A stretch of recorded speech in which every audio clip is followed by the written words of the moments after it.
Hello everyone. Today's subject is Divine Feminine. I want to preface this episode by saying that all beings have aspects of Divine Feminine and Divine Masculine present within them. But this particular episode is designed and aimed at those who are born into this physical reality as females, who are resisting the Divine Feminine within them, who wish to come into more alignment with the feminine essence which they chose to come in with when they chose the incarnation of a female body for this life. Part of living from the heart and living with integrity is to come into alignment with the essence of who we really are. And as women, and as a human society, we have been in resistance to the Divine Feminine within us for far too long. This third dimension which we exist in is a dimension based on the idea of contrast. Now, contrast meaning polar energies. I know what I don't want, so I know what I do want. Part of what develops out of polar energies is duality from unity. So if we look at the universe in terms of the unity, the dual aspects within that unity is God and Goddess. And translated into the physical dimension, that is man and woman. Yin and yang. The Divine Feminine is the Goddess. The Divine Masculine is God. Divine Feminine energy represents these aspects within the universe: restoration, life, renewal, creation, birth, healing, receptivity, openness, nurturing, love, understanding, compassion, insight, intuition, wisdom, forgiveness, the moon, connection, harmony, and sensuality. To come into the expression of your own Divine Feminine is to search for and to connect with these energies, these things which are representative of Divine Feminine within our being, and allow those to express themselves. It's understandable why many of us haven't done this.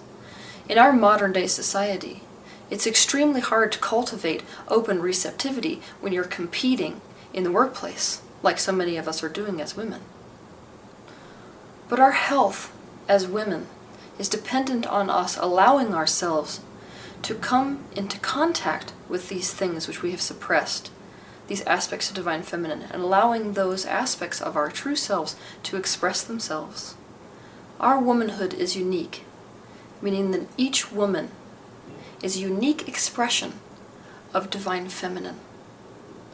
What that means is we're not looking to conform to any archetypal idea of what womanhood or Divine Feminine is or isn't. We are looking to define what it is for us to allow our own Divine Feminine to flow through us, to express into this physical dimension. This is about releasing the things that disallow our true feminine essence from radiating through us and reclaiming who we really are. Many of us have built our lives and our image either in resistance to the traditional idea of what feminine should be, or in support of the traditional idea of what feminine should be. This is a problem because neither course of action represents our true selves. Neither allows us to be who we really are. Instead of being genuine to our true feelings relative to our feminine identity, we spend our time rebelling against expectations, or embracing expectations that we don't actually enjoy because we desperately want acceptance and approval. We should ask ourselves, is there any part of the traditional gender role of being female that we actually enjoy? For example, do we actually enjoy wearing high heels or makeup because we enjoy the unique and creative image we are projecting to the world? Are we using these things to highlight our femininity, or do we do it because we feel we are not adequate without it, and must simply do it because we are female? Do we enjoy the idea of a man being a provider because it is fun to experience a person loving us enough to support our physical needs and wants, or are we accepting a man as a provider because we do not feel capable? The answer will vary from woman to woman, and then we need to ask ourselves, does the answer we receive come from a good emotional space or a negative emotional space? I'll give you a personal example. A while ago, I stopped wearing makeup altogether. The reason is I started to get really frustrated at the fact that cosmetics companies were selling the idea that women were not good enough naturally as they wake up. I started getting really frustrated at the idea that men can just roll out of bed, just throw their clothes on, and in 10 minutes they're in the car, whereas we're expected to perfect ourselves before we leave the house. It made me just mad enough that I stopped wearing makeup altogether. And then I asked myself, does me not wearing makeup have to do with the fact that it simply doesn't add to my happiness, or does it come from a place of extreme resistance? Knowing what I know about the universe, I understand that resistance is total disallowing of who we really are. You can't be in an aspect of happiness and be resistant at the same time. So I started to explore my idea about makeup. What did I find? I actually love it. I'm an artist at heart. I love the idea that I can highlight what I want to show to the world. I get to choose what aspects of myself I get to highlight or diminish. I get to choose what colors I wear. My face has become like a canvas. And it is from that space of pure enjoyment which I put on makeup now, not the idea that I'm not good enough without it, which is what makes makeup an appropriate decision for me. It may not be an appropriate decision for all women. To me, wearing makeup feels like empowerment, not powerlessness to the idea that I'm not good enough without makeup, which is how it was before. So for me, the traditional gender role of a woman wearing makeup is right for me personally, where another woman might ask the same question and decide that it's not right for her. Here's another story. I was raised with a mother who is a seething feminist. My mother was a byproduct of the 60s. She was a part of the women's rights movement, and so my mother has been in resistance to her own femininity for years. Ironically, under the guise that she is for femininity. She has also been rejecting the traditional view of femininity for years. She dressed like a man. She burned her bras in public. These were all demonstrations of rebellion. And so, of course, by virtue of her resistance, she managed to manifest a daughter who was all about lipstick, push-up bras, and high heels. But what did this mean for me as a child? It meant that my mother went to great lengths to exclude anything pink from my wardrobe and toys. I got the message very young that pink was a color for girly girls, and that girly girls were powerless, weak, pathetic, and at the very least to blame for the continual tyranny of men. I was repulsed by pink growing up because of that ideal that I was raised with. I looked down on women who identified with pink, as inferior, and as a discredit to my own gender. But when I went through therapy several years ago, I was asked to think of a color during a visualization, which felt safe to me, and pink kept coming up. So I decided to question my thoughts about pink, and what I found is, I love pink. It is one of my favorite colors, and yes, it feels very safe to me. So the reason I was in resistance to pink had nothing to do with the color in and of itself. It had to do with the fact that I was associating it with something. Something which I saw as negative, something which I saw as powerless. And so I had rejected an aspect of my femininity relative to pink because of that ideal. So for me, coming into alignment with Divine Feminine was to embrace pink. The thing about life in general is that if we are committed to living the kind of life that makes us happy, we need to commit to only keeping beliefs and practices that add to our happiness. This means that many of us, during this process of embracing our own divine feminine nature, will be embracing things that are traditionally seen as feminine, while some of us will be discarding them. The goal, as far as embracing our femininity goes, is taking the time as an individual, not as the female race, to decide what works for you and what doesn't. What serves your personal happiness and what doesn't. We do not have to and should not get rid of beliefs and practices that work for us based on the fact that other people have decided that it doesn't work for them. We simply need to be very honest with ourselves about what does and does not work for us. Here are some suggestions which will help you tap into your divine feminine essence. The first being, create. Feminine essence, divine feminine, is all about creation. That is why as women we create life. So to come into contact with your own divine feminine, you need to learn how to allow yourself to create. One of the best ways to do this is to start doing art. There's not one art form that is superior or inferior to any other. you'll find that your unique creation best expresses itself through this type of art, be it collage, or this type of art, be it painting, or this type of art being dance. There's no limit to the way that you could create. But for those of you that feel especially blocked relative to allowing yourself to create some kind of art, I suggest picking up the book, The Artist's Way. The Artist's Way by Julia Cameron is designed specifically to help people who do not naturally create by way of doing art to come into alignment with the aspect of them that does want to create through art, and to allow that side to become unblocked and flow unrestricted into the physical dimension. The second suggestion is to collaborate. Come together as women. One of the most healing things when it comes to the divine feminine essence expressing itself is to collect yourself together as a group of women, to set it up or attend groups oriented towards women. Come together for the sole purpose of healing and expressing your own feminine essence. What is it to be a woman? Get together and talk about it. Several cultures in our ancient past understood this. In fact, this principle of women unifying in order to allow their feminine essence to express itself is the idea behind the entire red tent movement. My favorite thing to do is to do a women's group where I invite a bunch of women over to the house and we do a meditation on the womb. So what we do in meditation is after we breathe enough to center our minds, we visualize ourselves sitting in our own wombs. We observe our wombs, we observe the way that we're feeling relative to our wombs, and then we're treating our womb as if it is a separate entity. We ask it any question we want to ask it. We ask it about how it's feeling, what it wants, what bad memories it holds. You can hold groups which are centered around a feminine subject such as periods or motherhood, and open up the floor for discussion. It's incredible the kind of healing that can occur when women are opening up about their own womanhood to each other.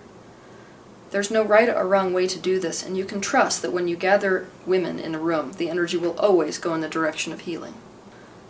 I do have to interject a caveat here. Usually when women gather into women groups, there's a no guys allowed policy. But I want to remind you that exclusion is the exact opposite of divine feminine essence. Divine feminine is all about inclusion. Separation of the sexes is part of what fuels the fire and misunderstanding between us. So I don't want you to think that I'm saying that you need to hold only women groups. In fact, if men want to participate in these gatherings, then consider yourself in good company.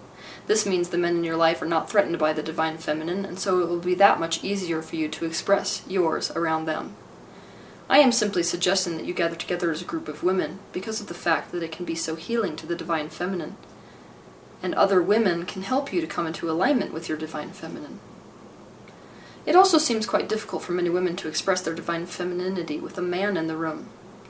This is not how it is naturally.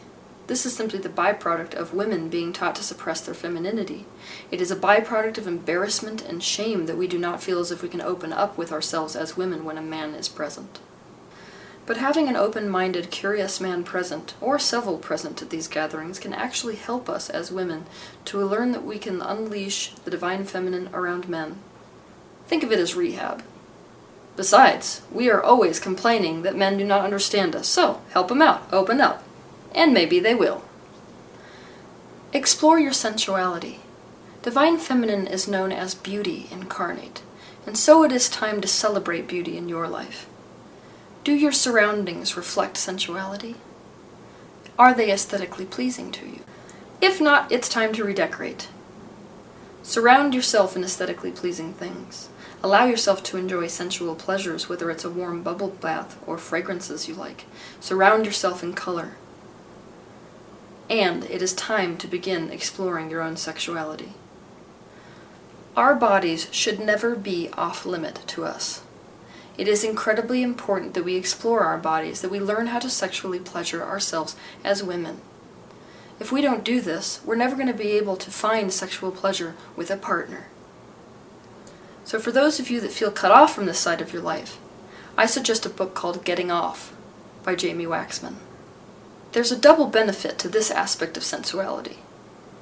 If you learn how to pleasure yourself sexually as a woman, you'll be releasing tons and tons of stress-relieving chemicals. And when you do that, it helps your hormones balance out. The next suggestion is to explore, question, and heal your ideas and beliefs and feelings relative to motherhood and relative to your own mother. It doesn't really matter whether you're planning on having children or not. Many of us have unhealthy ideas and feelings about motherhood. Either we are in an unhealthy state of resistance about it, or we feel that it is our only mission as women, as if it is our only way to have significance and justify our existence. Neither of these ways of being is healthy, and neither of them makes us healthy as individuals or as mothers when we do end up having children. Also, your first introduction to Divine Feminine is your relationship with your mother. And so, if you have any kind of problems with your mother, then you have resistance to Divine Feminine. Part of your process of coming into your own feminine essence is to examine and heal that relationship within yourself. For some of us, this is a tall order. Don't worry, this doesn't mean you have to reconnect with your mother physically. It doesn't mean you have to become best friends. She does not even have to be alive. But it means we need to separate ourselves from her so we can shed off all the damaging ideas she passed on to us. We need to forgive her for her damaging perceptions. We need to set ourselves free from her. And we will find that once we distance ourselves mentally from her regime, we can learn to be ourselves, who we choose to be fully, and only then can we make peace with our mothers. And it is only when we make peace with our mothers that we can truly embody the Divine Feminine within us. Examine your current perspective of womanhood. Explore the current perspective of womanhood and what it meant to be female in your family, and explore what it means to be female in your greater society. It's important that we examine the gender roles that exist within the society of where we grew up, where we live in the world specifically, because those set up our beliefs relative to femininity, and many of those beliefs get in the way. So what does it mean to be female? This is going to vary based on where you live. It's going to vary based on where you live even within the same country. For example, where I live in America, the traditional role of being female entails makeup, high heels, birth control pills, concealing periods with tampons and pads, dresses, wearing bras, shaved legs and armpits, getting married, raising children, cooking, cleaning, kindness and caretaking, not managing household money, not having careers, self-sacrificing to remain virtuous, shopping, decorating the household, and allowing men to do the heavy lifting or manual labor jobs for us. You want to examine the ones that you connect with and enjoy, and the ones that you do not connect with and do not enjoy. Which ones do you feel personally reflect Divine Feminine, and which ones do you feel suppress it? I want to tell you a little story about my next door neighbor. On the street where I live is a woman who is a stay-at-home mom. She raises 2 sons. This woman has become the bane of my existence, because she loves being a mother so much. It seems like every time I look outside the window, she's skipping along the street with her children, she's waiting for them to come home from school, she's baking cookies and delivering them around the neighborhood. Now, every time this woman interacts with me, it highlights my own sense of insignificance as a mother. I feel like a terrible example, because I can't seem to feel that same sense of joy when I'm staying at home raising my children. Now, for a long, long time, I felt inadequate. Super inadequate. Every time I ran into this woman, I would feel worse and worse about myself. And then I sat down and I asked myself the question, do I really want to live the kind of life that she's living? Or do I feel this kind of envy for her because I think I should feel that way relative to raising children and I don't? The answer was, I feel miserable when I'm sitting at home raising children. I've got all these goals, worldly goals, and that's what my true passion is. And I love my son. I love him more than anything in the world. But the idea of being the one who stays home and raises him while the man in my life goes out and works feels like prison to me. And so, for me, expressing my own divine feminine does not mean staying at home and being the sole person who raises my child, while the man in my life goes out and works, where that may actually be the expression of divine feminine within my neighbor. For me, it does not mean I'm any less of a mother, raising my child the way I raise my child, as opposed to the way she raises her child. I am a different kind of mother. That is because the divine essence within me, divine feminine, expresses itself relative to motherhood differently than her divine feminine expresses itself relative to mothering.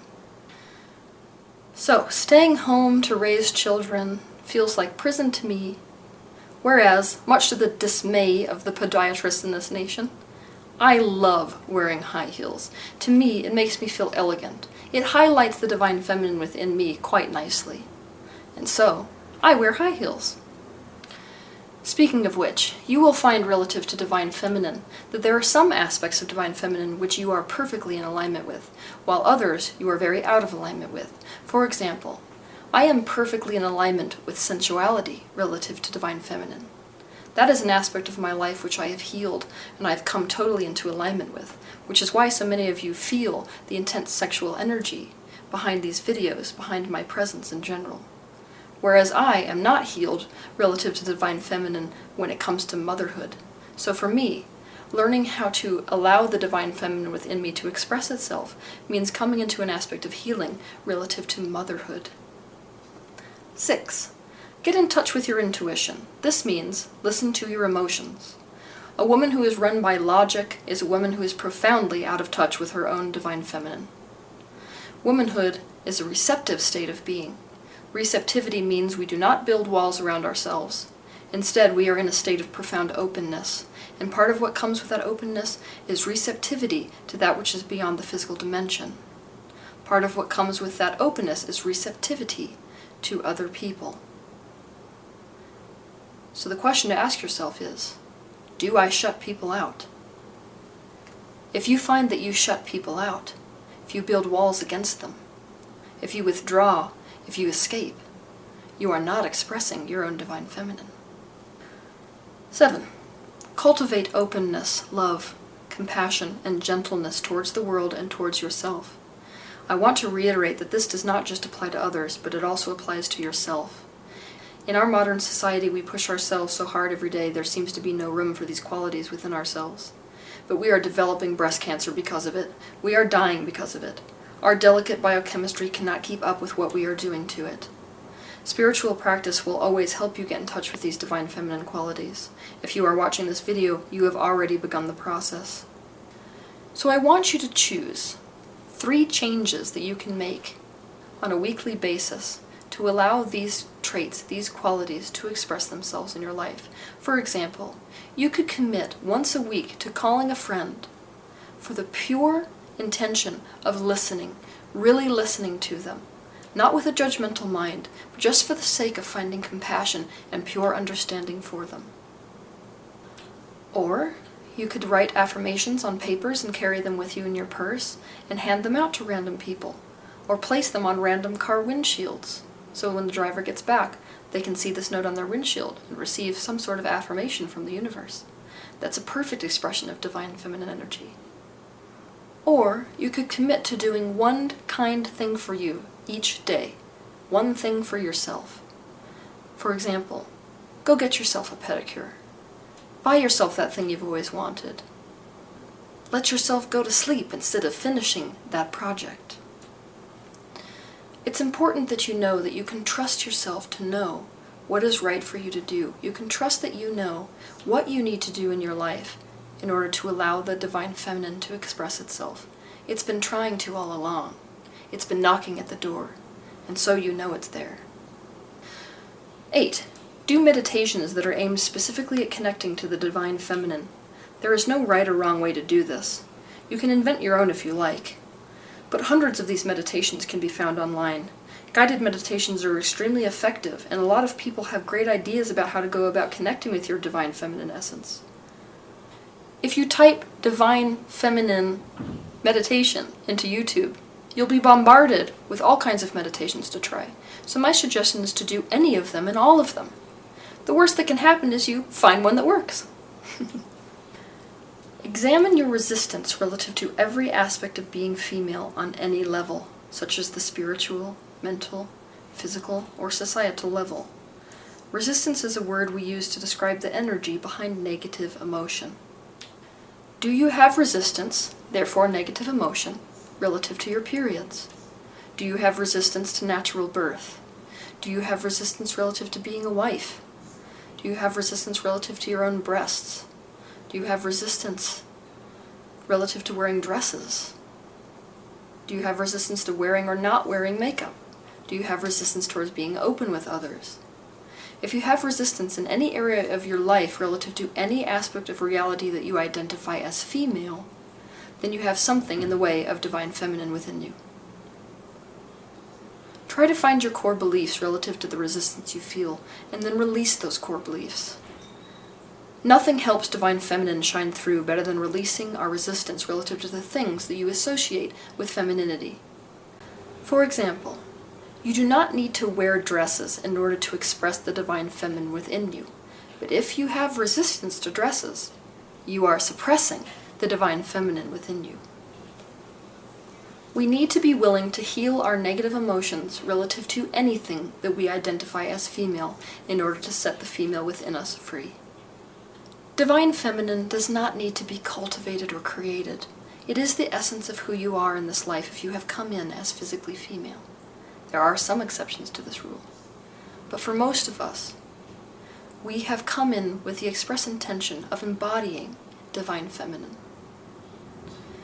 The reason I tell you that it's important to know that you do not need to cultivate divine feminine is because it is important to understand that this is not going to be a process which is super, super difficult.